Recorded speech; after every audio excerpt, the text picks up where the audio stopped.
जय हिंद दोस्तों। आज बात करने वाले हैं कि जो आरपीएफ का जो भर्ती अभी चल रहा है उसमें बड़ी अपडेट एक निकल के आ रही है, जिसमें बहुत सारे बच्चे एक ही गलती को कर रहे हैं। लगातार ये फ़ोन में भी बात हो रहा है बच्चों से, और आप देखोगे कि अगल बगल जो आपके पास तैयारी कर रहे हैं, लाइब्रेरी में हो चाहे वो कहीं पर भी कोचिंग सेंटर में हो, वो केवल एक ही गलती कर रहे हैं। और क्या गलती कर रहे हैं, लगातार वो ये चीज़ को दोहरा रहे हैं। वो लगातार एक ही गलती कर रहे हैं, जिससे उनको काफ़ी नुकसान यहाँ पर झेलने को मिल रहा है। तो ज़्यादातर गलती जो हो रही है उसमें देखिए बहुत सारे ऐसे पॉइंट है जिसको ध्यान देने की भी आपको ज़रूरत है, जिसको मैं आपको ब्लैंक साइड लेके उसमें बताने वाला हूँ। अगर ये गलती आप लोग सुधार लेते हो तो वो आपका सिलेक्शन जो है अभी 2 महीने के अंदर आप डिसाइड कर सकते हो कि सिलेक्शन आपका होगा या नहीं होगा। मेन यही चीज़ है कि आपका सिलेक्शन यहीं पर रुकेगा, क्योंकि इन चीज़ों में सुधार अभी नहीं करते हो तो अब ये मौका जो है आपके हाथ से निकलने की पूरी पूरी संभावना दोस्तों है। कि मेन क्या होता है, कोई भी जब एग्ज़ाम आप देते हो तो यहाँ पर समझने की कोशिश करो कि उसमें रिवीजन और मॉक टेस्ट का एक बहुत बड़ा रोल होता है। ठीक है, तो रिवीजन और मॉक टेस्ट का बहुत बड़ा रोल होता है, कि आप मान लो ये चीज़ को। तो बहुत सारे लोग एक्चुअली कर क्या रहे हैं कि वो लगातार कई सारी बुक परचेज कर रहे हैं, अनावश्यक बुक ले रहे हैं। आप देखोगे कि बहुत सारे लोग बोल रहे हैं ये बुक ले लो, ये बुक ले लो, और जो है तो मॉक टेस्ट दे रहे हैं, कहीं का भी मॉक टेस्ट दे रहे हैं, कोई एनालिसिस नहीं कर रहे हैं प्रॉपर तरीके से, कोई भी एनालिसिस नहीं कर रहा है। ऐसा है कि मॉक टेस्ट दे दिया, 1 घंटे का 90 मिनट का मॉक टेस्ट दे दिया, इसके बाद देख लिया कि 70 नंबर आया, 80 नंबर आ गया, 95 नंबर आ गया। तो 95 आया तब तो खुश हो गए, ठीक है ना। 90 नंबर आ गया, 95 नंबर आ गया, तो उस दिन तो बढ़िया खुशी हुई। और जिस दिन 80 नंबर आ गया तो फिर वो सोच रहे हो कि आखिर ये मॉक टेस्ट इतना कठिन बना दिए हैं, ये है वो है। तो यही एक गलती है, क्योंकि आप देखोगे कि जो मॉक टेस्ट बनाने वाली कोई भी कंपनी हो या ऑफलाइन हो ऑनलाइन हो, सभी का जो मॉक टेस्ट का लेवल एक नहीं हो सकता है, ये चीज़ आप मान के चलो। प्लस हो सकता है कि आपका जो रियल एग्ज़ाम हो उसमें क्या है कि पेपर सरल ही आ जाए, लेकिन आपको तैयारी अपनी कठिन ही करना पड़ेगा। मतलब आपको जो है तो सवाल जो रहते हैं वो टाइट सवालों का ही सामना करना है। तो ये आप मान के चलो, क्योंकि बहुत सारे लोग यहाँ पर क्या कर रहे हैं कि वो सरल से सरल जो मॉक टेस्ट जिसमें नंबर आ रहा है 95 नंबर, 90 नंबर, यहाँ तक कि 100 नंबर आ रहा है, वो मॉक टेस्ट देने की कोशिश कर रहे हैं। तो मैं यही बोलूँगा कि आप थोड़ा सा क्या करो कि सीजीएल लेवल का जो एग्ज़ाम है या कांस्टेबल का अगर आप फॉर्म भरे हो, एसआई का भी फॉर्म भरे हो, तो आप एसआई का ही मॉक टेस्ट दो। एसआई का पहले मॉक टेस्ट दो, इसके बाद आरपीएफ कांस्टेबल का मॉक टेस्ट दो। क्योंकि देखिए जो लेवल है अपना लेवल बढ़ा के अगर नहीं चलोगे तो बाद में आपको परेशानी होना ही होना है, ये आप पक्का मान के चलो। और ये बहुत सारे कैंडिडेट्स चाहे लाइब्रेरी में हो, आप देखोगे आपके आसपास वो लगातार किताबों का भी सिलेबस ही नहीं कंप्लीट हुआ है। और आप देखोगे कि जो करेक्शन विंडो है ओपन हो चुका है, तो मई और जून, 4 जून के बाद कभी भी आपका एग्जाम होने की पूरी पूरी संभावना है। दोस्तों आज हम बात करने वाले हैं आरपीएफ कांस्टेबल और जो एसआई की भी भर्ती आई है उसके बेस्ट बुक के बारे में, जो अभी वर्तमान में चल रही है और काफ़ी अच्छी बुक है। यहाँ पर आप देखोगे कि सभी एकदम मानो कि चैप्टर वाइज चीज़ों को दिया गया है। टीसीएस पैटर्न का पूरा आपको यहाँ पर देखने को मिल जाएगा।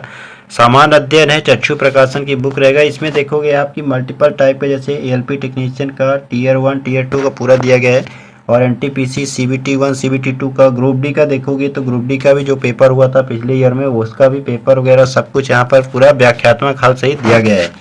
और यह पुस्तक की अगर मैं बात करता हूँ तो हर हाल में उसको तो श्रेष्ठ है। तो इस पुस्तक को आप एक बार चेकआउट कर सकते हो और काफ़ी अच्छा यहाँ पर बुक आपको मिल जाएगी।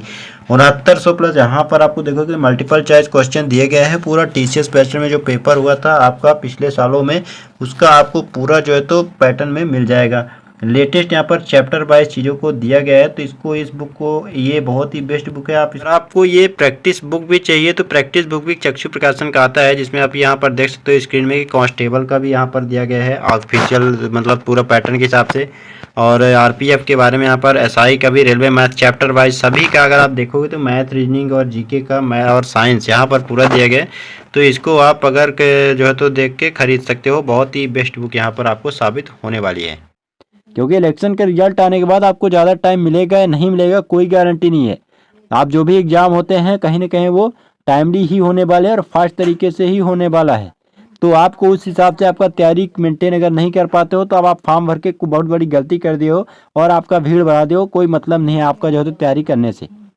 तो इससे अच्छा है कि जो भी अभी टाइम है आपको अभी पॉइंट टू पॉइंट 3 चीज़ों को जरूर विशेष ध्यान रखना है। नंबर 1 में तो आप ये धरो कि डेली का एक मॉक टेस्ट जरूर दो। अभी और मॉक टेस्ट में भी ये ध्यान रखने की जरूरत है कि अगर जो मॉक टेस्ट दे रहे हो, जैसे मॉक टेस्ट आप दे रहे हो जिसमें कांस्टेबल का मॉक टेस्ट तो देना ही देना है, अच्छी बात है, लेकिन आपको प्रेफरेंस देना है सब इंस्पेक्टर लेवल का, उसका मॉक टेस्ट देना है, चाहे आप कांस्टेबल का ही फॉर्म क्यों ना भरे हो, है ना। अगर टाइम आपको मिलता है एनालिसिस करने के बाद, प्रॉपर चीज़ों को करने के बाद, तब आप कांस्टेबल के भी दे सकते हैं, लेकिन आपका लेवल जो है तो उसको अपर ही रखना है। लेवल को अगर डाउन स्ट्रीम में लेकर चलोगे तो आपको अगर पेपर अपर लेवल का 2 4 10 क्वेश्चन भी आ गया तो वहाँ पर आपको उलझने में टाइम नहीं लगेगा, ये चीज़ भी आप मान के चलो। और दूसरा पॉइंट की मैं बात करता हूँ, थोड़ा सा दूसरा पॉइंट देखिए। दूसरा पॉइंट क्या है, आपको जब भी आप मॉक टेस्ट दे रहे हो तो आपको ये मतलब क्लियर करना है, आपको ये चीज़ मालूम होना चाहिए कि आपको एक माहौल बना के रखना है। ऐसा नहीं है कि मॉक टेस्ट दे रहे हो, मोबाइल फ़ोन में बात हो रही है, वीडियो देख रहे हो और जो है तो पंखा चल रहा है, एसी चल रहा है। आपको ऐसा माहौल बना के रखना है। कोशिश करो कि जहाँ जितने ज़्यादा बच्चे हो, चाहे वो लाइब्रेरी में हो या कहीं कैफ़े वाले के पास चले जाओ, आप 1 घंटे के लिए मॉक दो, तो ताकि वहाँ पर आपको थोड़ा सा अलग ही फील हो। ऐसा ना हो कि आप फ्री फील कर रहे हो और जो तो कंफर्टेबल हो गए मॉक टेस्ट दे रहे हो, क्योंकि आप जाओगे जब एग्जाम सेंटर तो वहाँ पर आपको बहुत सारे लोग बच्चे दिखते हैं और भीड़ लगती है, तो अचानक से आपको जो तो अंदर जो तो आपको अंदर जो तो दिक्कत होती है, आप घबरा जाते हो, घबराहट होती है और आपको जो है तो परेशानी होती है। 1 2 अगर जो है तो प्रश्न कठिन आ गए शुरू में तो आप उससे डर जाए और आपका जो तो आत्मविश्वास डाउन हो जाता है। तो आपको अभी से जो कॉन्फिडेंस लेवल है उसको अपर करने के लिए आपको कोशिश ये करो कि 1 2 मॉक टेस्ट बीच बीच में 1 हफ्ते में अगर देते हो तो 2 3 मॉक टेस्ट हफ्ते में बाहर देने की कोशिश करो। मोबाइल में मॉक टेस्ट दे रहे हो तो थोड़ा सा बचो, क्योंकि मोबाइल में मॉक टेस्ट देने से थोड़ा सा आपको घाटा भी हो सकता है, क्योंकि वहाँ पर आपको कंप्यूटर का सामना करना पड़ेगा। तो अपनी आदत उस हिसाब से आप ढाल लीजिए और माहौल को ज़रूर मेंटेन करने की कोशिश करो, क्योंकि अगर माहौल मेंटेन कर लिया तो 2 से 4 नंबर आपका यहीं पर प्लस होने वाला है। क्योंकि आप बहुत सारे देखोगे जो क्वेश्चन रहते हैं जो हमसे सरल क्वेश्चन मान के चलते वही क्वेश्चन हमसे रॉन्ग हो जाते हैं। तो ये है। और तीसरी पॉइंट ये मैं बता दूं आपको, तीसरा पॉइंट में आप ध्यान रखना। तीसरा पॉइंट यहाँ पर सबसे बड़ी बात, यहाँ पर तीसरा पॉइंट की मैं बात कर लेते, देखिए रुक ले 1 मिनट, इसको स्लाइड में बना लेता हूँ, इसके बाद बताता हूँ। तो यहाँ पर जैसे तीसरा पॉइंट मैं लिख देता हूँ यहाँ पर, देखिए तीसरे पॉइंट में आपको क्या करना है कि जो अभी रिवीजन का ही टाइम है, अभी आप कुछ नया पढ़ने की जरूरत नहीं है। हो सकता है कि आप जैसे मॉक टेस्ट देते हो तो वहाँ पर ही आपका एक प्रकार से जो तो नए सब्जेक्ट अगर आते हैं तो उसको आप पढ़ो, एनालिसिस करते समय उसका जड़ तक आपको जाना ही जाना है, वो तो मैंने आपको बता दिया है।